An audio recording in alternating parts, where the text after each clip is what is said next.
पुराने काशी में एक व्यक्ति था जिसमें आत्मज्ञान, आत्म साक्षात्कार प्राप्त करने की बड़ी लालसा थी। उसकी पूरी खोज एक ऐसे गुरु की तलाश में थी जो उसे ध्यान सिखा सके।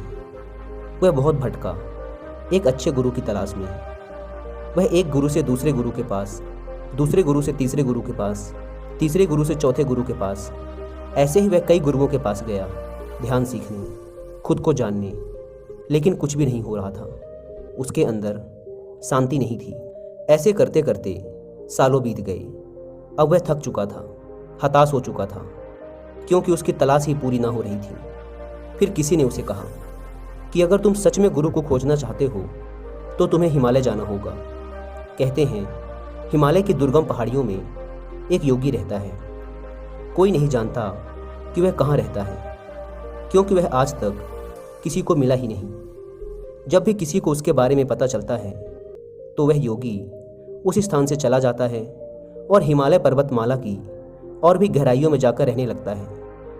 पर एक बात निश्चित है कि वह हिमालय की दुर्गम घाटियों में ही कहीं रहता है। बस किसी को पता नहीं कि वो कहाँ रहता है। तुम्हें हिमालय की दुर्गम घाटियों में जाकर ही उसकी तलाश करनी होगी।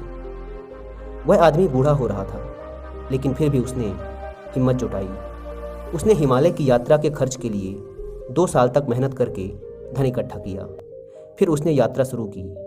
उसने प्रारंभिक कुछ यात्रा ऊँटों पर सवार होकर की, फिर घोड़ों पर, और अब वह हिमालय की तलहटी पर पहुंच चुका था, जहां से अब ऊपर पहाड़ों में उसे पैदल ही चढ़कर जाना था।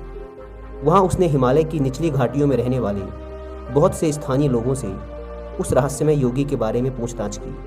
वहां के स्थानीय लोगों ने बताया कि हाँ, हमने उस बूढ़े योगी के बारे में सुना है। वह बहुत प्राचीन है। कोई नहीं बता सकता कि वह कितना पुराना है, शायद 300 साल का या 500 साल का भी, किसी को भी नहीं मालूम।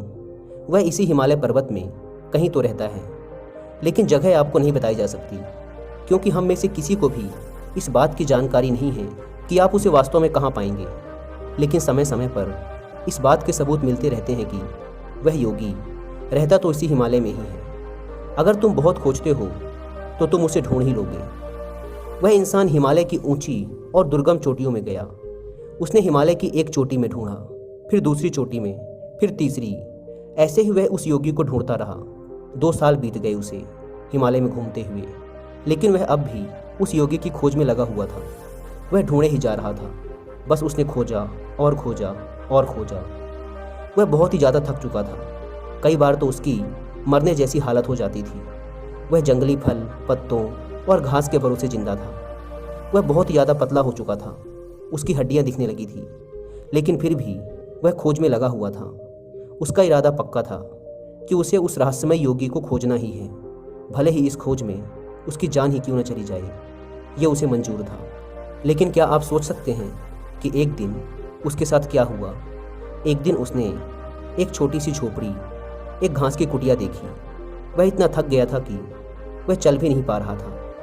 वह लगभग घिसटते हुए उस कुटिया तक पहुंचा। उस कुटिया में कोई दरवाज़ा नहीं था। उसने अंदर देखा, अंदर कोई नहीं था, और उस कुटिया को देखकर ऐसा लग रहा था जैसे सालों से उस कुटिया के भीतर कोई नहीं था। उस इंसान को लगा कि वह योगी अब इस दुनिया में नहीं रहा। आप सोच ही सकते हैं कि उस इंसान को अपनी कितनी बड़ी हार महसूस हुई होगी। वह ज़मीन पर गिर पड़ा। बड़ी थकान से उसने सांस बाहर छोड़ते हुए कहा, मैं हार मानता हूँ। वह वहाँ हिमालय की ठंडी हवा में सूरज के नीचे लेटा हुआ था। अब उसके अंदर से किसी भी प्रकार की तलाश की सारी आशा खत्म हो चुकी थी। सारा विचार खत्म हो चुका था।